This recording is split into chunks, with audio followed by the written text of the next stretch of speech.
And we are back on the Chosen Life podcast with co-host Wayne Frazer Jr. of Doug Laurie Sports, where we talk about sports cards, memorabilia, and the wonderful world of sports. And I'm Jonathan A. Hacohen, author of the Bible 3.0, The Six Commandments of the Chosen Life. You purchase your book, you walk around with a physical copy, and you see me on the street, I will sign it for you. I'll even personalize it, and I won't ask for extra. Wayne, we are in the midst of the baseball season, and former co-host of the Chosen Baseball Journey, Steve Carsey, after a couple of years on our podcast, got hired by the Los Angeles Angels of Anaheim. He is the bullpen coach of the Angels after being the bullpen coach of the Brewers. And so Kareem Garcia, now former LB player, joining me on that podcast. And we've been get to enjoy the talking baseball every single week. And you know what? The Angels, the only thing I go to look at is how their bullpen's doing.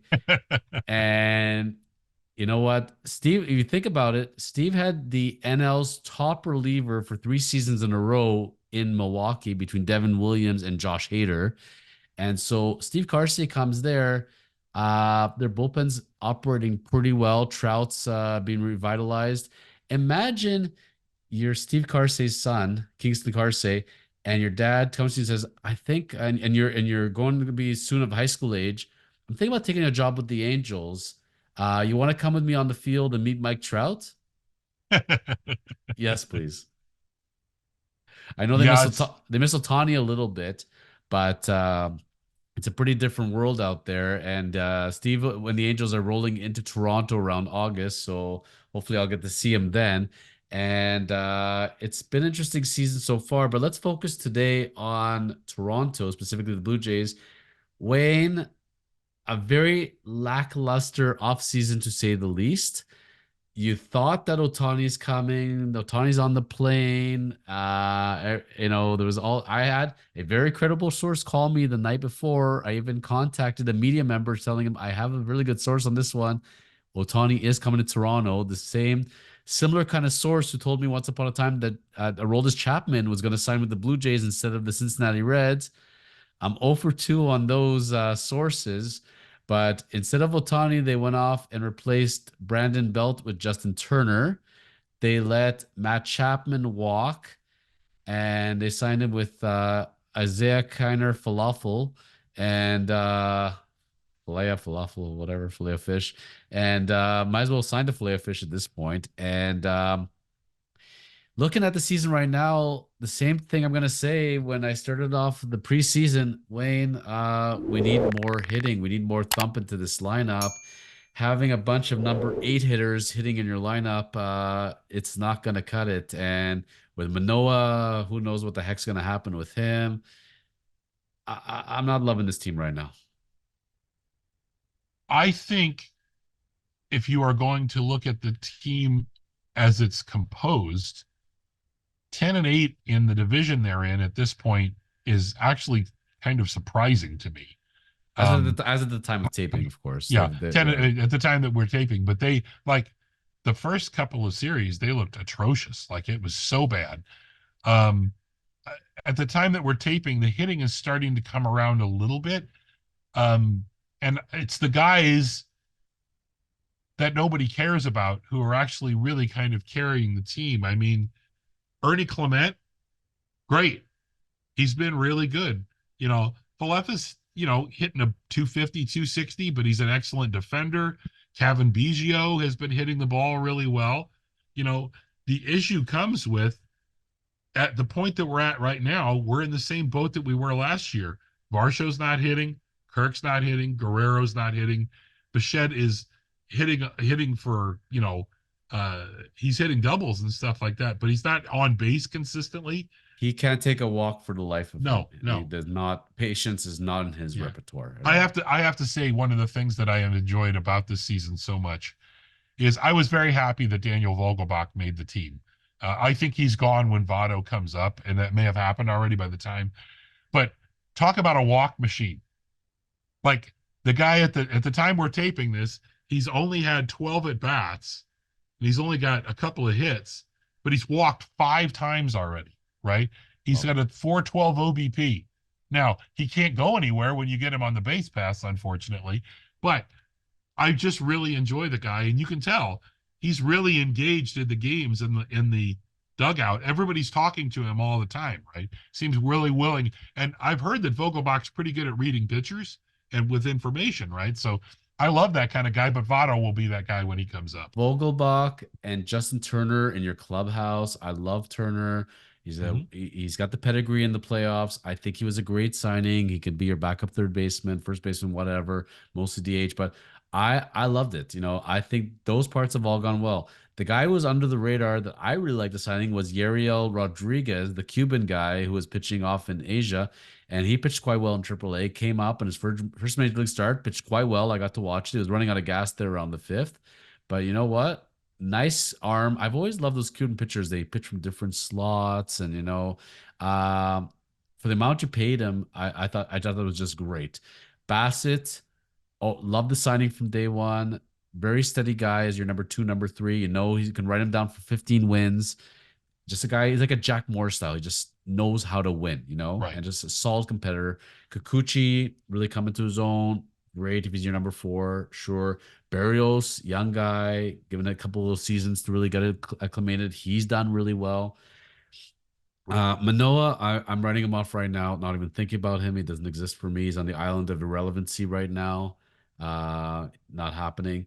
Gausman, the only blue. So I run two fantasy baseball teams. One was pitching heavy. One was heavy hitting. They on the pitching heavy one, they auto drafted for me, and I got Gausman. I'm pretty nervous about him right now, Wayne. I know he had a slow spring training, but he has not looked that great out there. Is Gausman going to turn it around for my fantasy team? I think he'll be okay in the long run. Is he going to be as good as he's been in the past couple of years? It's going to be hard for him to match those stats when, at the point that we're taping this, his ERA is in double digits, but he will settle down. I think what may end up happening is you may see a shift in the rotation and move Kikuchi up a little bit and move Gausman down. I mean, Kikuchi has been dominating. He has been unbelievably good. Um, and Booch. his strikeout totals. I mean, his ability to get guys. Now, the thing I appreciate the most about him is at the time we're taping this, he just beat the Yankees. In the middle of that start, if you remember back, there was a point where he grabbed his side, and both Buck and Dan are like, "Oh, it's an oblique issue, and that's 6 weeks or whatever." And so both Schneider and the trainer and pitching coach come out. Pete Walker comes out. Everybody's wringing their hands, and the interpreter comes out, and Kikuchi is yelling at them in English. I'm okay. I'm okay. Leave me alone. I'm okay. Right? Just let me throw a couple of pitches. I'm fine. And then he gets a guy out, and then they come back out again, and he's not angry. He's just like, just leave me alone. I'm fine. I'm fine. I'm fine. Right? And he ends up staying in the game and doing well. They have a bunch of pitchers like that right now. Even Gausman, when he's struggling, he right now it's just arm mechanics for him. He can't find the slot, right? That will get fixed and he'll be fine. You have five starting pitchers right now. If Rodriguez works out, where every one of these guys, I'm okay with them going up against the number one from another team. They have a legitimately decent chance. And now that, again, at the time that we're taping this, you have Manoah back in, although Jimmy Garcia has been lights out. Like that guy's stuff is crazy. I if he could ever get it all together, he's unhittable in stretches, right? Just that sort of frisbee looking breaking ball that comes in at 92 or 93 and moves a foot. I mean, that is insane. And you So got it's and you got Chad Green, and Green is a steady guy, and I thought that was a great signing. You got Swanson, who also very steady pen arm. When are we going to accept the fact that Romano is just not a lockdown closer? He's a closer that gives up too many hits, too many runs. The second he comes back, okay, yeah, let's throw him in and let's get him immediately as a close in the closing situation. Why not ease him into it? Romano makes me very nervous. I don't want to be in a one game playoff game and have Romano come in with the game on the line. Sorry. I don't disagree with you. I actually still think that Nate Pearson is a better closer option than Romano is, and they just sent Pearson down as we're talking, right? Yeah, because But that was a political because of the amount of they have to also designate Mitch White because they just don't have any room. right, But the way Pearson was pitching, he did not deserve to get sent down. Yeah. And I understand all of that, but I also look at it and think, man alive. I mean, this guy comes out, everything he's been through, and he holds your bullpen together pretty much for the first week or two of the season. And now, okay, well, out you go, right?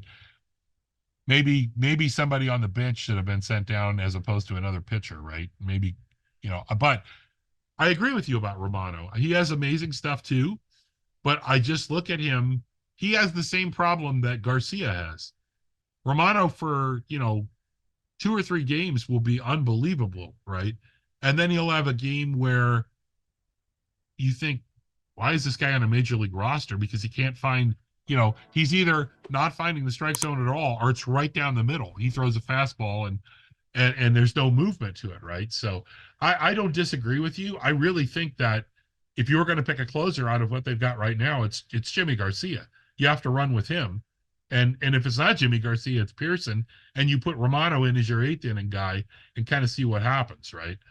Do you remember that late inning arm we picked up from the Cardinals at the end of last season to make the playoff run, Mr. Jordan Hicks? Mm-hmm. Do you see how he's doing in the rotation of the Giants this year? Not too, and everybody criticized them. Not too shabby. Yeah. Mr. Swanson, maybe you want to take a turn in the rotation, perhaps. uh Alejandro Kirk, after his one magical season, it looks like the clock has struck midnight and he's turned into a pumpkin, literally. Uh, Danny Jansen, love the dude, grinder. The pitching staff apparently loves him, and when he's out there on the mound, behind the plate, when pitchers are on the mound, they love pitching to him. He comes up with clutch hits. So glad to see him back. He was sorely, sorely missed. Ultimately, watching a lot of Diamondbacks games, including in the World Series, I really think Lourdes Gurriel and Gabriel Moreno would look really good on this team right now. And watching Dodgers games, I really think Teoscar Hernandez would look really, really good on this team right now. And watching some Giants games and watching the defense and the home runs he's hit, I think Matt Chapman would look good right now. So I think the grass is not greener on the other side. I think at the end of the day, we subtracted a bunch of pieces, haven't really made up for those pieces. If I can go back in time, I just want my pieces back, Wayne. You have to make moves sometimes. I think you and I both knew at the time that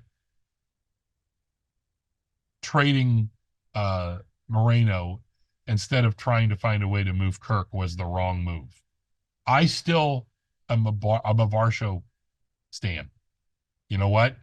If he can get his average up, and he will, to 230 or 240 and end up hitting 25 or 30 home runs, 20, 30 home runs, and play the defense he plays, I'm okay with that, right?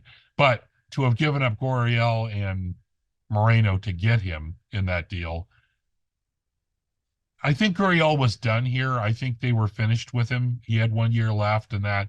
But to throw Moreno into that deal is pretty tough, right? I mean, I thought for sure they're going to trade Jansen. I thought they're going to keep Kirk and Moreno. I was shocked that they had traded Moreno, to be honest. And you end up trading your top guy. You don't trade a top prospect. You don't have the Orioles going and trading Jackson Holiday right now. You don't have the Right. Brewers going and signing trading Jackson Churio. What are you doing? You're signing them to immediate contracts before they even start. And seeing how Moreno won a Gold Glove, went to the World Series. I've been watching Guerriel out there. Guerriel, very steady in the outfield defensively. He's been clutch. He just looks great at the plate. We had a really good thing there. I just don't know if we utilized him properly. Now you have this lineup, Wayne, sitting there, and every box score you're looking at, I'm so glad not to have any of their hitters on my team. Pretty much 0 for 4, 1 for 4 all the time. The only guy who's really hitting consistently is Justin Turner at the end of the day. Right. And considering what the hitters were getting in the bargain bin after January on, why could we have not signed a couple more hitters, get a couple more bats for thumping?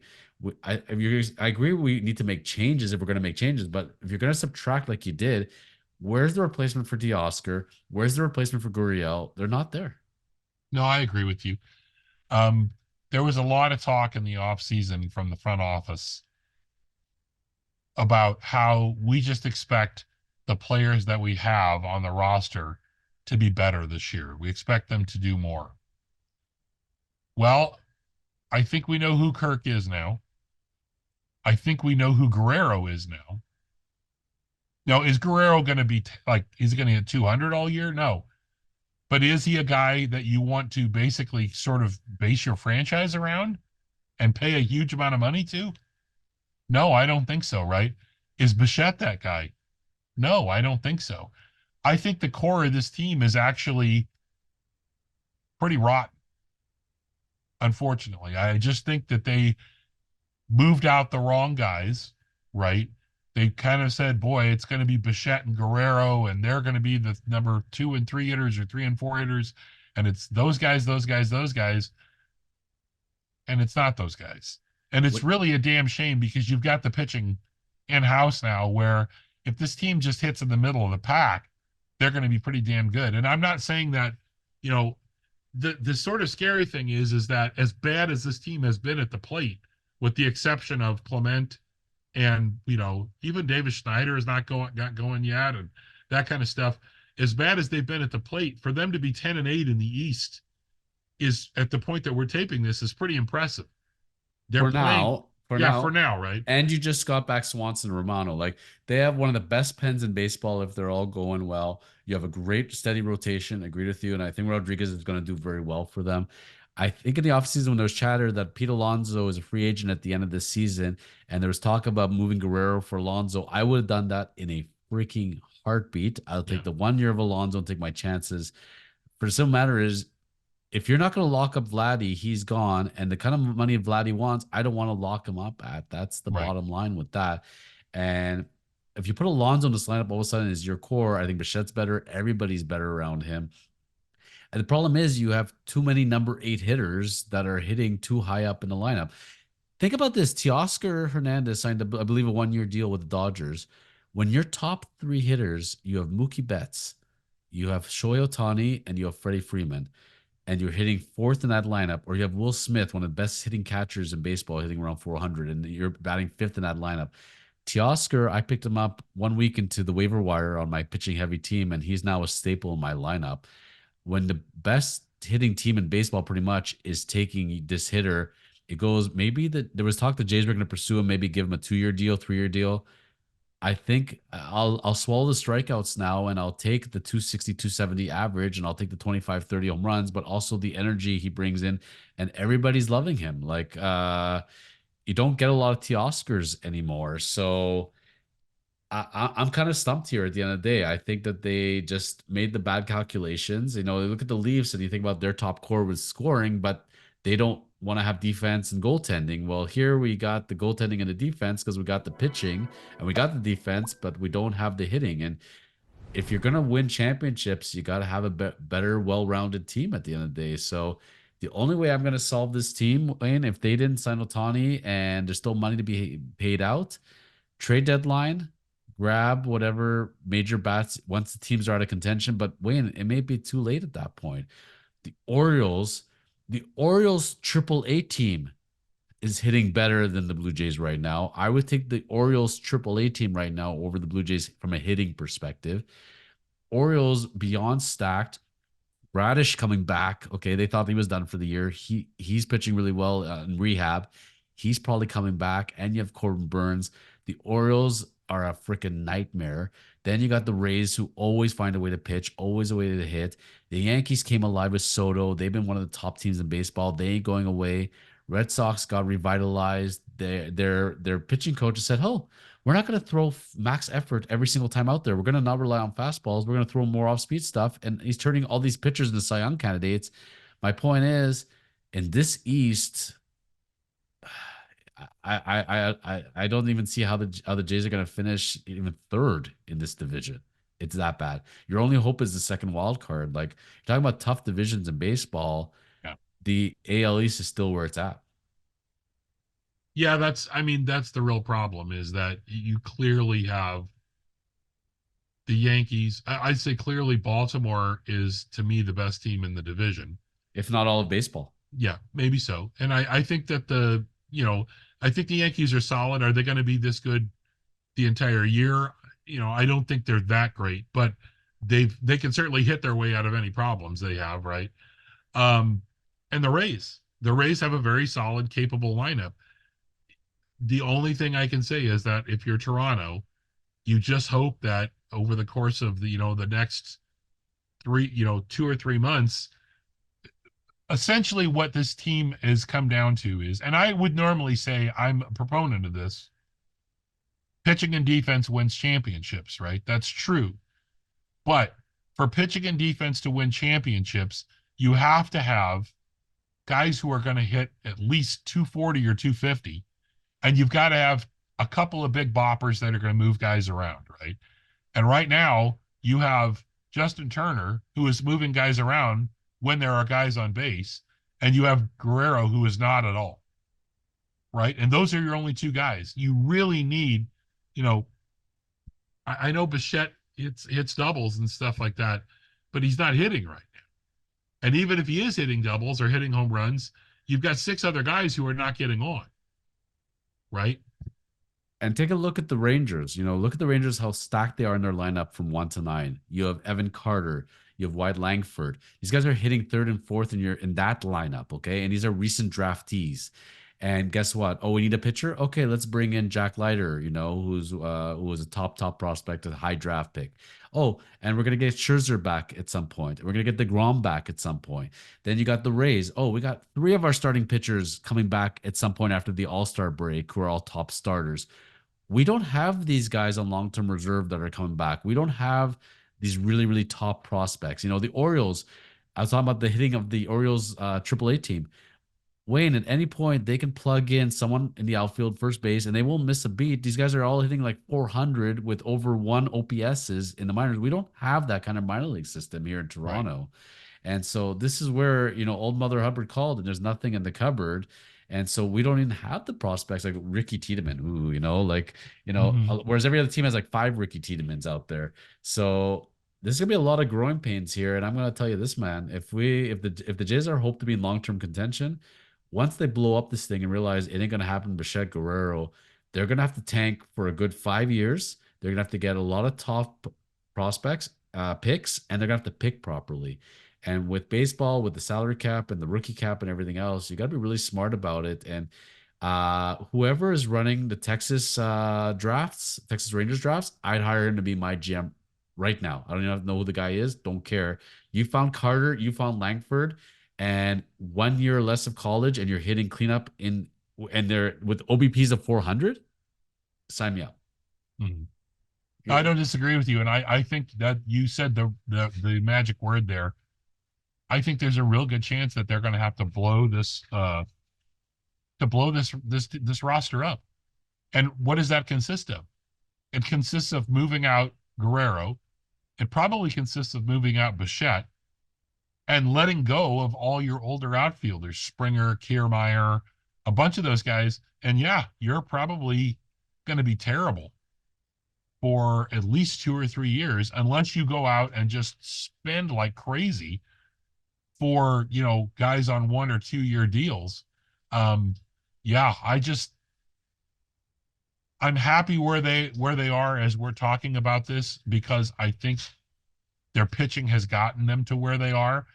If the hitting comes around at all, like the management told us that they think it's going to, this team has you know a chance to go 92 and 60 or something like that, and that's still only going to get you the second wild card, probably.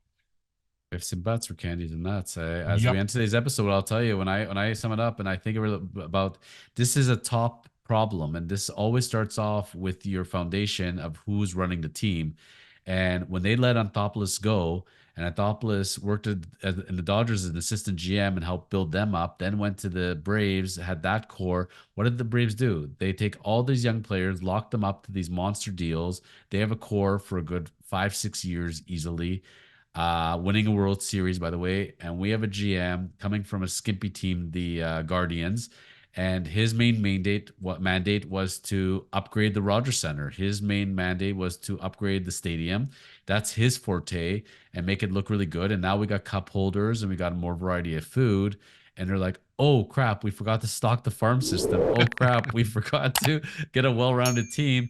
Totally forgot about them. I was worried about the cup holders. It's great to eat a $2 hot dog or $1 hot dog or have a great tasting sandwich with your cup holder.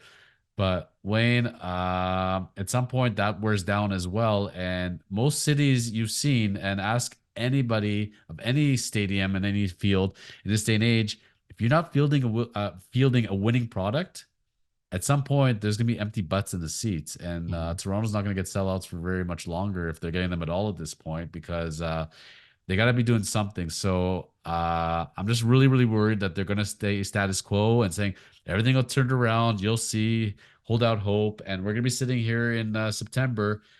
If they make the playoffs at all, and that's a big, big if, which I'm going to say is not going to happen. But if they do, they're going to get bounced again. You know, it's just there's no World Series aspirations. Every other top team, you look at the Astros, you look at the Rangers, you look at the Yankees, you look at the Dodgers, look at the Braves, there's no chance you're surpassing these teams. It's impossible. Like they just have way too much talent.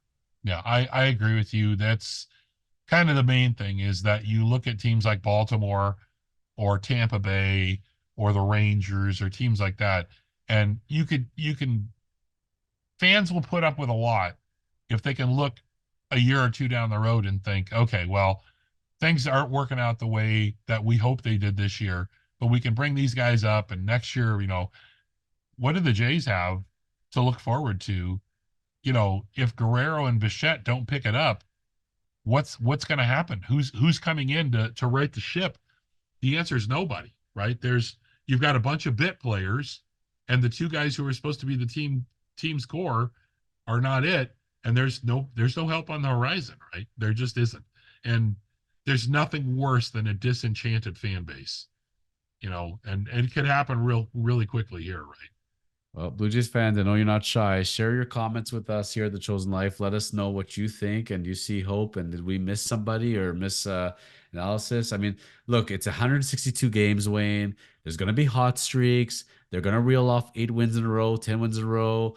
You know, they may get four all stars all of a sudden, which I don't see that happening, but at least from the pitching side of things. But look, that's the reality of it. And there's economics, and the teams that are doing well, they draft well, they develop well, they sign key free agents, make the right trades. You got to do all of those things. That's the way it's got to be. That's Wayne Frazer Jr. of Doug Laurie Sports. Wayne, any memorabilia news, any things exciting in the sports card world that you want to share as we end today's episode?